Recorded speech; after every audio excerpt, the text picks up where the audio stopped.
When you think about hot hatches, many of you may regard the Volkswagen Golf GTI as being the founder of said genre. The Mark I Golf GTI is likely to be regarded as the godfather, and for years the Mark II Golf GTI has lived in its predecessor's shadow. In recent years, values of the Mark I GTI have rocketed to a point where they're not readily accessible to many people in the market for this kind of vehicle. And this is where the Mark II Golf GTI comes in strong. In this episode, we're going to speak with James, who's owned his Mark II GTI for over 10 years and has cherished and looked after the car from day one.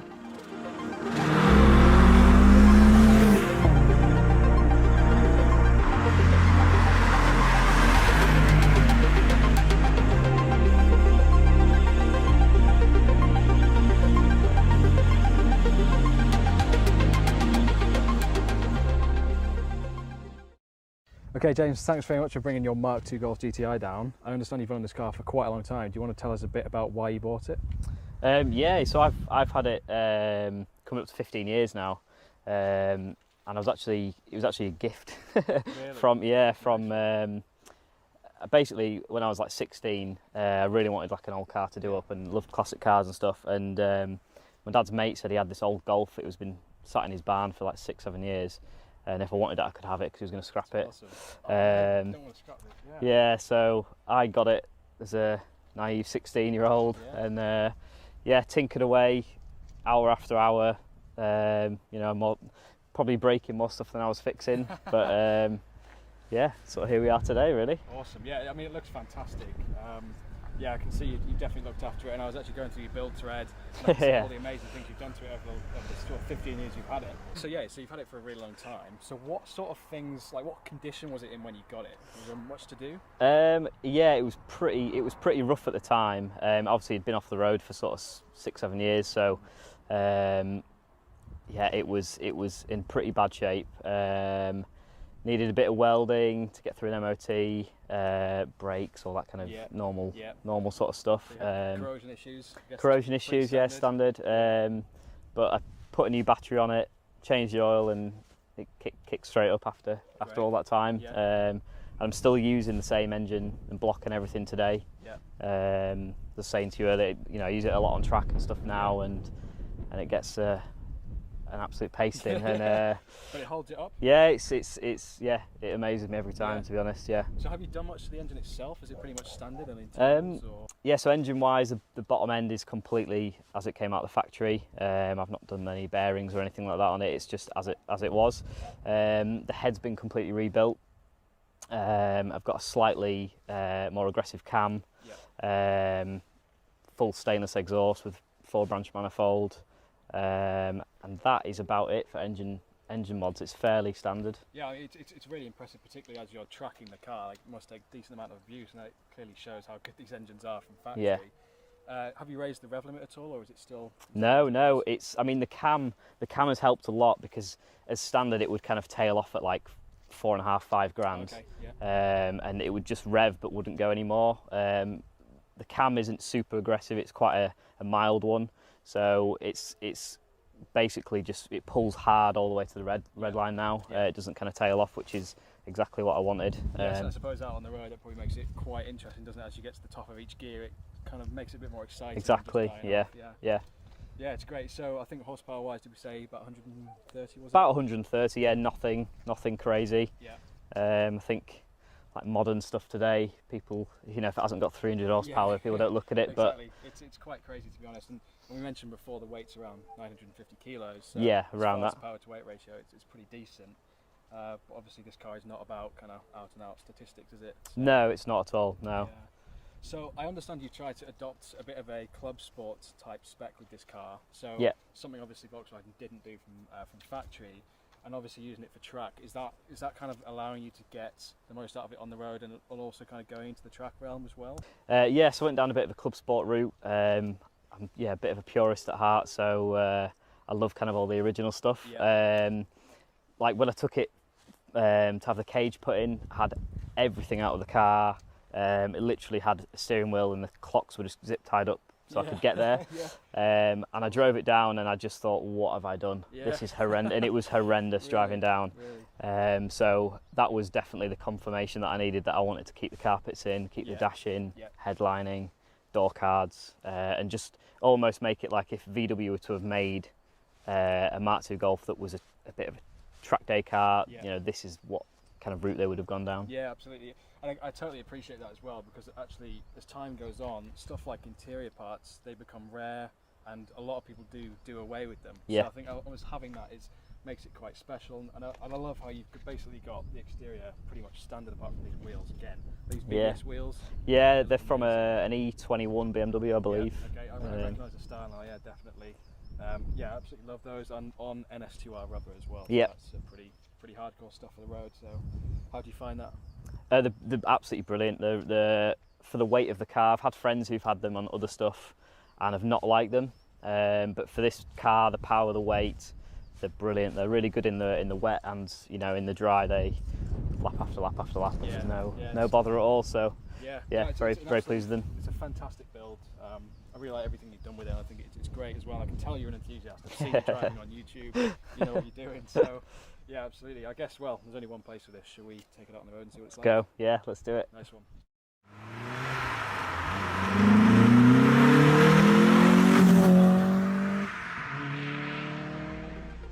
The Mark II Golf GTI was introduced in 1984.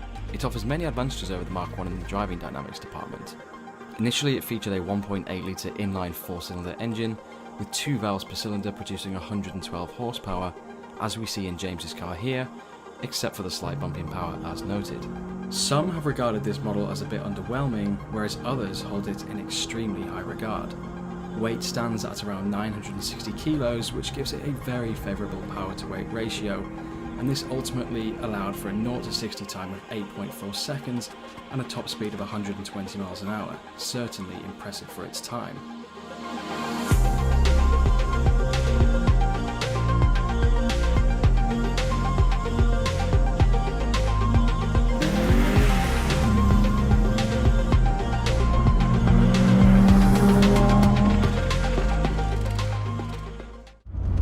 Okay, Jay, so we've been out on the road, we've been for a blast. It's absolutely phenomenal, I can say that much straight away. I mean, we were saying just then, the front end grip is, it's something else, isn't it? Yeah, it's good. It is good. The cold weather as well. Yeah, exactly. And you're saying as well, we've only got an open differential in this car, so to me, it almost felt like it was limited slip, the way it could just change direction, and it was kind of like managing the torque across both the wheels. It was, pretty impressive. Glad you enjoyed it. Yeah. What I will say as well, I know we talked about this at the beginning, this obviously being the 8-valve engine, it's got a much wider torque spread than perhaps the 16-valve does. And you can absolutely feel that from low in the RPM range, it's just there. I mean, you pulled off earlier from about 2,000 RPM, it just hits hard and pulls all the way up to probably about 5,000, I would guess. Yeah. So, yeah, absolutely amazing. So, how have you found the car out on track then, driving dynamics-wise? Yeah, really good. I think we were talking earlier about like suspension and stuff. Like I've spent my money on suspension and brakes really, instead of power, and to be able to fine-tune suspension and stuff is amazing on track, and to get the car balancing how you want, it's really good. More often than not, I've definitely got a car that has the lowest power on any track day, but it's rare that I'm the slowest, because usually braking in corners it's pretty good. Yeah, absolutely.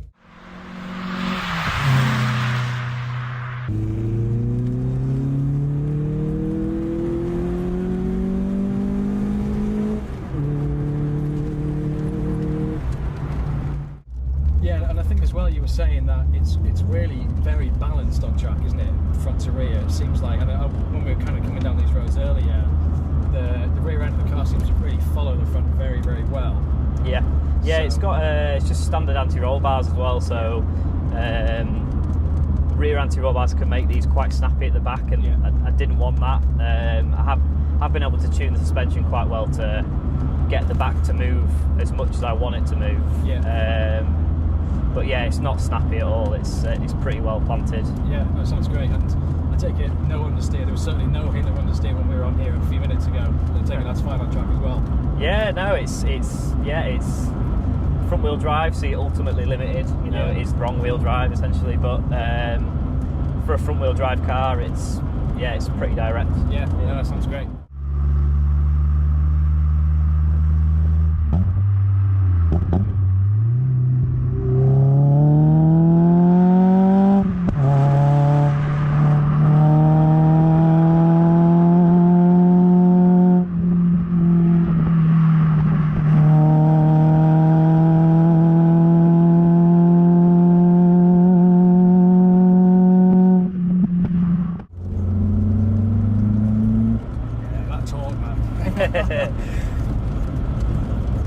Yeah, it's good. I think, I think because there's like a big can of worms with like people saying 8 valves and more talking than 16 valves. Yeah. And like there's loads of threads online of like people posting like dyno plots of like original cars and stuff, and I think the 16 valve does make more torque throughout. Like it's a faster car, you know, more powerful engine, everything else. I don't know if it's just like the delivery of this. I don't really know what makes an 8 valve feel so torquey, but yeah, I mean, I'd certainly, when I was reading a bit about this engine, I'd certainly heard that, you know, there's more area under the curve, if you like. It's delivering torque more at a given RPM. Yeah. Than maybe the 16 valve is. But the cam and the cam and the exhaust manifold transformed it. Yeah. Apps when it like did the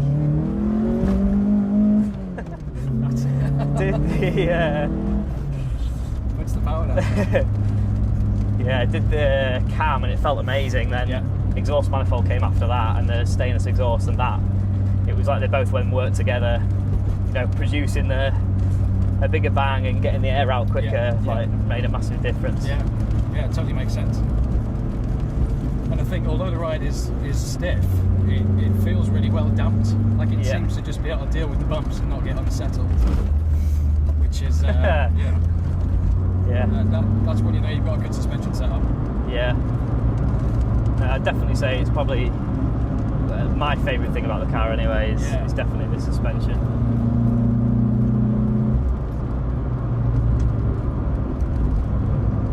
Not very forgiving these roads though. Yeah. I suppose we better touch on the brakes slightly as well. Yeah. Have you just upgraded the pads? No, so they're off, originally they were a what size were they? 238mm discs, which are tiny. So I've swapped those for brakes off a Corrado G60, which are 280mm. So I can get a bit of a bigger disc under a 15-inch wheel, but not much. Yeah. They're just the standard Corrado calipers, so single pot caliper. Yeah. They used Ferodo DS2 500 pads, and braided hoses, bigger master cylinder from a Seat Ibiza, I believe it is. Okay, 22mm master cylinder. And then the rear is just standard brakes, and I run Tarok Strada pads, which are basically, they have the same bite as a standard pad, but they can take more heat. Because I had a bit of a moment in Germany with rear pads melting into the disc and causing me nearly to hit a barrier. Oh man, was that on the ring? Or? Yeah, that was at the ring. So you just go for the brakes and there was just nothing? Or? I went on the brakes and came off them to turn into a corner, and the rears just kept grabbing, and it was like someone just pulling the handbrake up. Luckily, there was a bit of room and a bit of... Well, it was complete. It was just instinct. I don't know what. When I came back to the pits, I said to my mates, I was like, "Oh, yeah, it went this way, then went this way," and then I looked at the footage back, and it just didn't do that at all. It was so fast. It happened so fast. I think that's often the thing, isn't it? These things happen in 1 second, 2 seconds, and you just have to react. You don't know what you're doing, but nice one. Yeah, well, I can certainly say I really like everything you've done to the car. I think it just works brilliantly. It seems to be fantastic on the road. Obviously I can't comment on track, but I'm sure it's absolutely brilliant as well. So very, very nice. good. Thanks very much. Yeah, Cheers, no mate.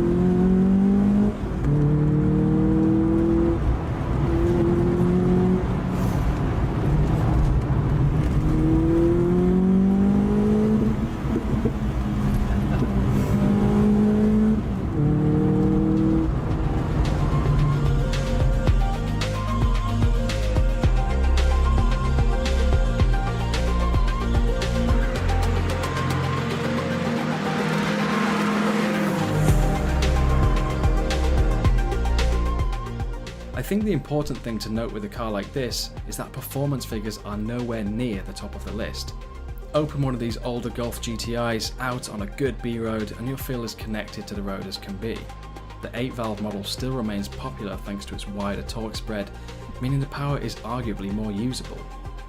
Prices as of now start at around the £10,000 mark for something decent, with the best examples commanding £15,000 with ease. The question is then, is now the time to buy a Mark II Golf GTI before market forces inevitably drive the price into the next parallel?